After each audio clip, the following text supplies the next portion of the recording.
Alright guys, let me just start off by thanking everybody for all the support and all the feedback and everything, all the compliments.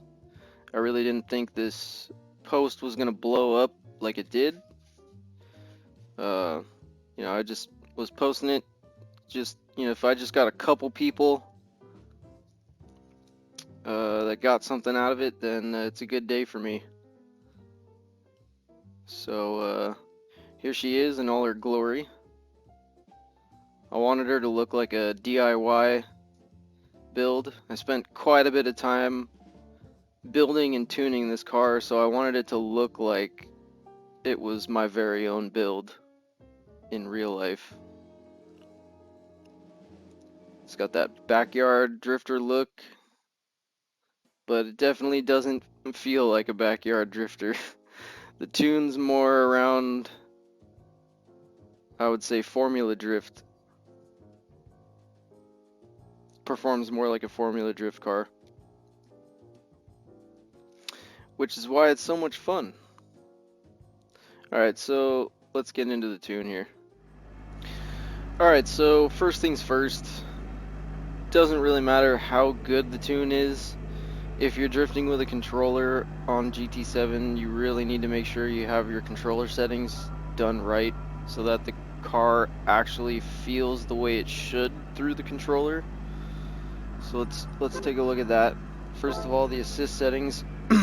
Manual transmission, obviously, zero traction control. ABS off, preferably. If you're not used to this yet, I highly recommend getting used to not having ABS on. Let's see. Obviously, all this stuff off. Active stability management is the only thing really that you want on. You want counter steering assistance off, as it does weird things with the car when you're transitioning and stuff like that, and when you're trying to hold long drifts, it makes the car feel unnatural. So I go without it. This is the only thing I have turned on as far as assist settings. Controller settings. You want the steering sensitivity turned all the way up to 10. The trigger effect for the accelerator and the brake, as far as the force feedback, that's all up to you. I personally like to have it set to strong with max torque and sensitivity set to 5. If you don't like the force feedback, that's up to you. You can go without it. It's personal preference here. And then as far as the button layout, I like to shift with the right joystick. Up is upshift, down is downshift. That's just the way my brain likes to do it. If you want to do up for downshift and down for upshift, I know that's closer to real life, especially if it's a sequential shifter. But if it's a traditional gearbox, you're still shifting down to go into second gear and like fourth gear and stuff like that. So it's up to you. It's personal preference. And I think that about does it for at least the important settings on the controller mapping. Having that joystick, that right joystick as your shifter, flicking up and flicking down for shifting. It's quick, it's easy, it feels natural, it feels more like a shifter,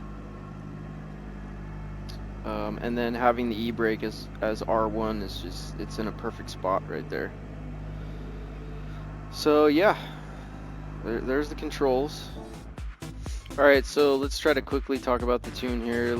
As I mentioned before, I like to have the car set to more of like a Formula Drift type of tune, so I go with sports hard tires. I know it's a lot more popular to go with comfort hards, but with having a lot of horsepower, I feel like sport hard is better, just because for chasing and stuff like that, it's harder to catch up to faster cars mid drift when you're on comfort hards.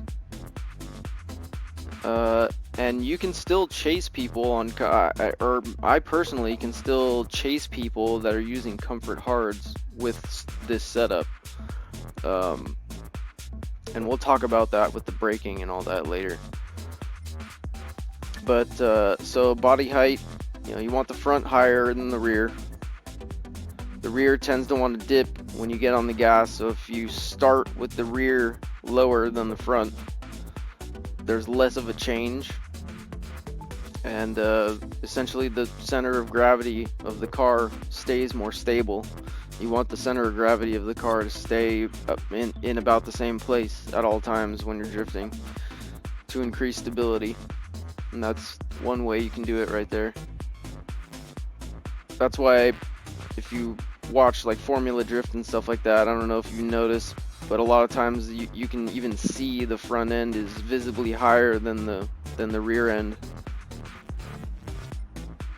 Anti-roll bars I like to set to induce understeer, actually, because basically everything else on the car is set up for oversteer, and when you're transitioning and stuff, it can make it a little too snappy to have the anti-roll bars set up for oversteer as well.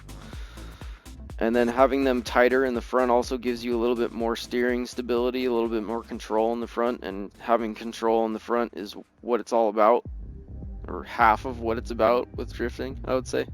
The damping ratio for compression and expansion, I would say expansion is a little bit more important to dial down than compression, while they're obviously both important. Expansion, when the suspension expands, there's a lot more that can happen as far as stability changes than when the suspension compresses. I spent a lot of time dialing this down, so this is what I like to go with, obviously, right here.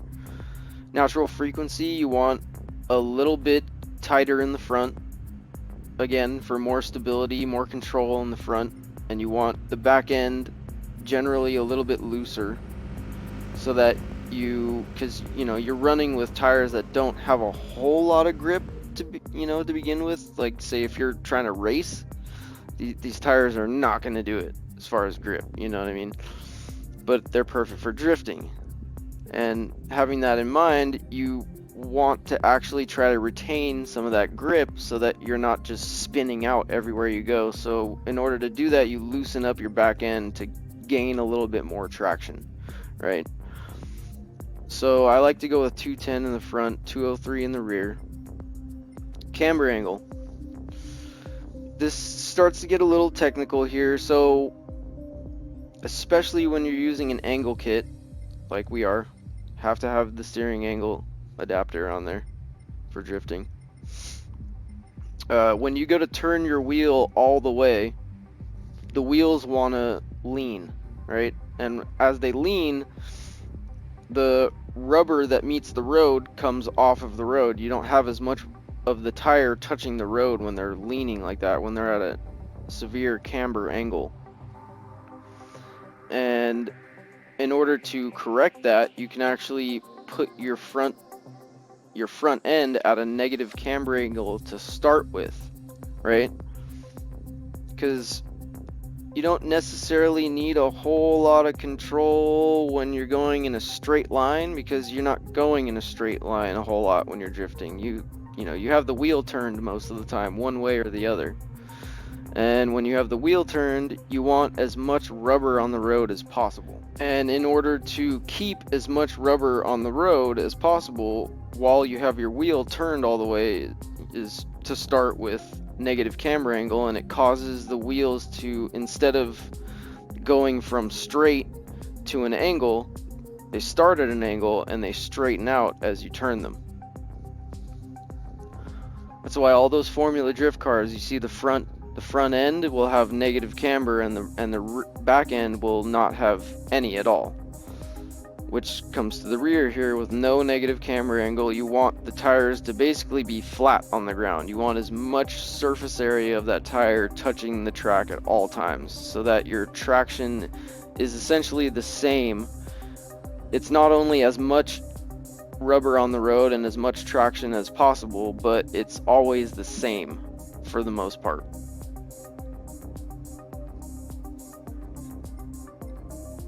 Toe angle in the front. You always want toe angle out in the front. And I like to start with my drift tunes. I usually start at like 30, between 30 and 33, and then I'll go up to like 34, 35. Or depending on the car, sometimes I'll start at 35 and go down from there, but it's generally usually between 0.30 and 0.35 on the out toe angle on the front. In the rear, I like to, you want to always have it slightly in. I usually like to start at around 2 or 3, and then I feel it out from there.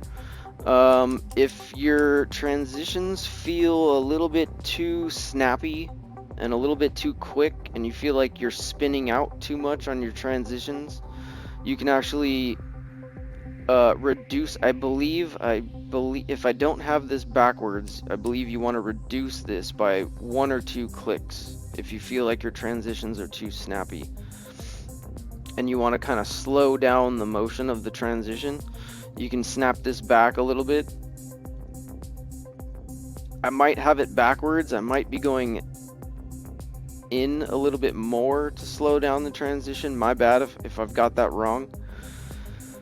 But yeah, I've got it set to 7 right now. It seems to be perfect for how I like to drive the car personally. Differential, fully customized differential. You want to lock that thing up. 60, 60, 60.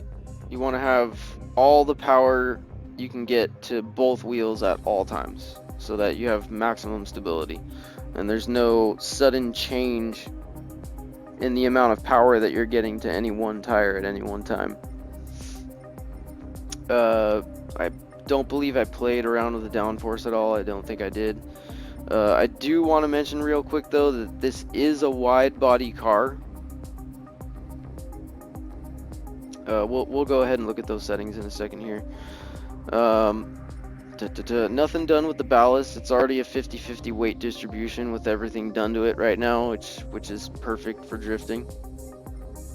Transmission is fully customized. I actually adjusted 1st through 4th individually as well. Here's your final right here, and then you got all the other info right here.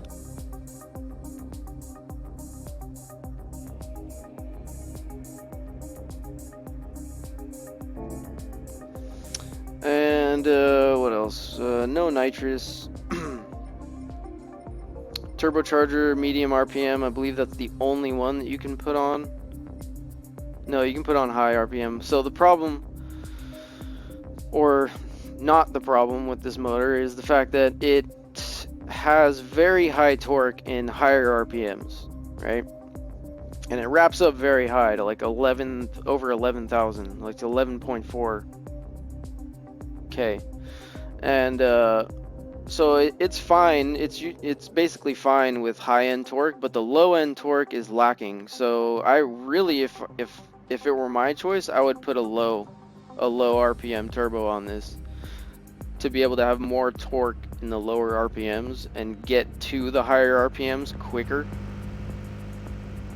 But a medium RPM turbo is definitely preferable to a high RPM, because you already have really good high RPM torque with this motor. You want to be able to get to that high RPM torque as quick as possible, so the medium RPM turbo will help you stay up there and get up there. What's next? Okay, the braking system.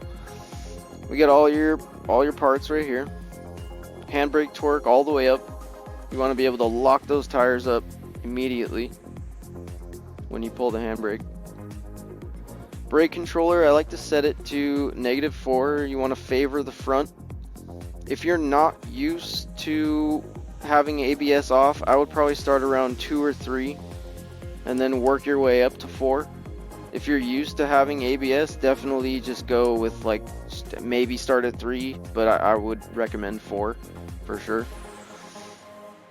And the reason for this is it's going to the brakes are going to favor the front over the rear. So you're going to be stopping the front tires much quicker and much more efficiently than the rear tires can be stopped. And what this does is it allows you to slow the car down, but also retain wheel speed in the back.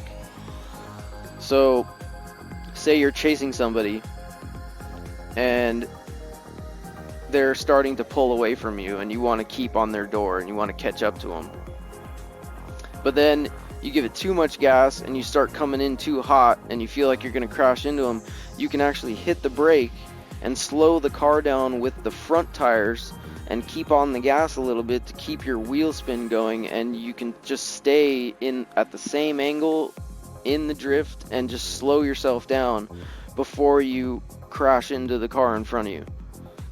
Just little adjustments with the brake can go a long way, but you have to have your brakes set up the right way for it to work. So that's the braking. Like I said before, steering angle adapter, steering angle kit, you definitely need that. Clutch and flywheel racing. I don't think you absolutely need the carbon propeller shaft, and I'm not sure if everybody has access to this. This is in the Ultimate tab in the parts store. I got it because I want this car to weigh as little as possible,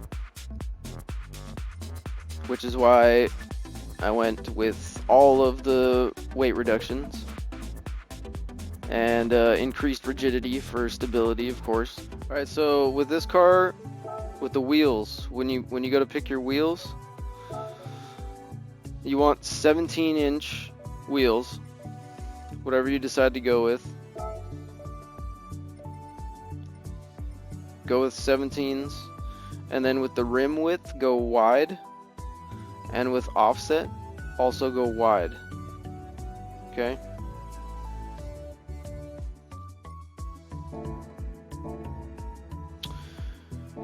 And then also you want the wide body modification. You really want to have like a planted stance for this car, especially with the amount of horsepower that you're gonna have. And since this car from stock has such a narrow frame, when you're throwing the back end out with such high horsepower, you really want to have like a nice planted stance, and widening your wheel width as well as the placement or spacing of your wheels will increase the stability and increase your control over the car a lot more. So definitely make sure that you get this wide body modification. Throw your wheels at 17 inches. Widen the wheel and widen the actual stance of the wheels in the wheel settings, and you'll be good to go. Alright guys, I think that about does it for the Busa-swapped E30. Hope you guys like it, hope you guys have fun with it, and I hope some of the stuff that I shared with you guys can help with future builds and stuff like that.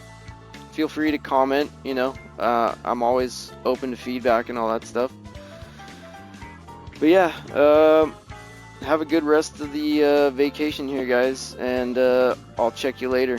Stay sideways.